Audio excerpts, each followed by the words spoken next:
Hindi papayagan ng mataas na kapulungan ng Kongreso na arestuhin si Senator Ronald Bato de la Rosa sa loob ng Senado. Ayon kay Senate President Francis Escudero, poprotektahan nila ang senador hanggang makakuha ng legal remedies na karapat-dapat sa kanya. Hindi para sa akin na pigilan si Senator Bato na magtungo dito, desisyon niya yun. Pero ang hangganan siguro noon ay hanggang makakuha at klaro na kung anong magiging pasya ng korte kaugnay sa kanyang pag-avail ng kanyang judicial remedies na karapatan niya. Hindi lamang bilang senador, bilang isang ordinaryong mamamayan. Nilinaw naman ni Senator Escudero na hindi habang panahon ay ganito ang sitwasyon.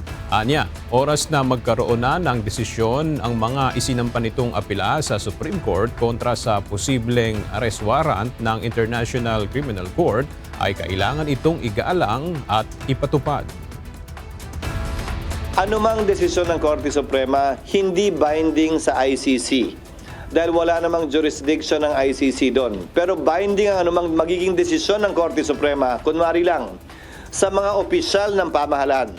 So kung mangyayari yon, ang gagawin ng Korte, pag-uutos sa pamahalaan na gumawa ng mga hakbang para may sakatuparan yon sa pamamagitan ng pag-intervene halimbawa sa ICC, pero sa dulo, desisyon pa rin ng ICC yon dahil anumang desisyon ng Korte Suprema, binding lamang sa mga opisyal ng pamahalaan at mga Pilipino at sa Pilipinas kung saan siya may jurisdiction.